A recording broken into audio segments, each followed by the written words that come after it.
9 నెలల ఉత్కంఠకు తెరపడింది. సునీత, బుచ్ ఎప్పుడెప్పుడా భూమి మీదకు వస్తున్నారన్న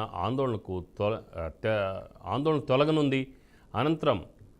అనంత విశ్వంలో సాంకేతిక లోపంతో అంతరిక్షంలో పడిన వ్యోమగాముల కథ సుఖాంతంగా ముగిసేందుకు దారులు తెరుచుకున్నాయి. అంతర్జాతీయ అంతరిక్ష కేంద్రం ISSలోనే చిక్కుకుపోయిన భారత సంతతికి చెందిన సునీత విలియమ్స్, మరో వ్యోమగామి బుచ్ విల్మోర్లు త్వరలోనే భూమి మీదకు వచ్చేందుకు మార్గం సుగమమైంది.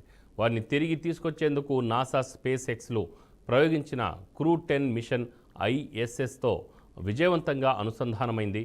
ఆదివారం ఉదయం 9:37 ఈ ప్రక్రియ జరిగినట్లు నాసా వెల్లడించింది. దీనికి సంబంధించిన వీడియోను స్పేస్ ఎక్స్లో కూడా పంచుకుంది.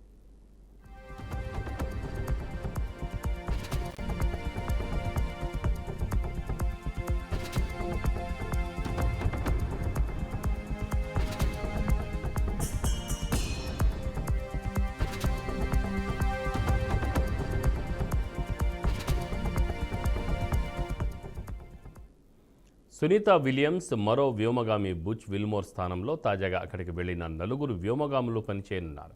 భారత కాలమానం ప్రకారం క్రూ డ్రాగన్ వ్యోమనౌక శనివారం తెల్లవారుజామున 4:33 అమెరికాలోని కెనడీ అంతరిక్ష కేంద్రం నుంచి ప్రయాణం మొదలుపెట్టింది.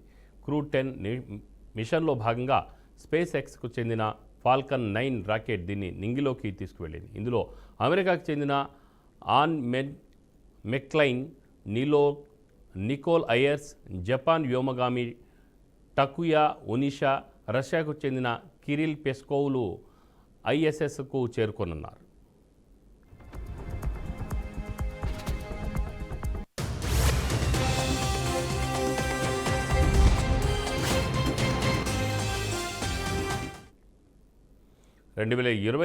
జూన్ 5న ప్రయోగించిన బోయింగ్ వ్యోమనౌక స్టార్ లైనర్లో వారు ISSకు చేరుకున్న విషయం తెలిసిందే. ప్రణాళిక ప్రకారం వ్యోమగాములు సునీత విలియమ్స్, బుచ్ విల్మోర్లు వారం రోజులకే భూమిని చేరుకోవాల్సి ఉంది. అయితే స్టార్ లైనర్లో సాంకేతిక సమస్యలు తలెత్తడంతో వ్యోమగాములు లేకుండానే అది భూమిని చేరుకుంది. దీంతో వారు ISSలోనే చిక్కుకుపోయారు. తాజాగా క్రూ 10లోనే వీరు తిరిగి రానున్నారు.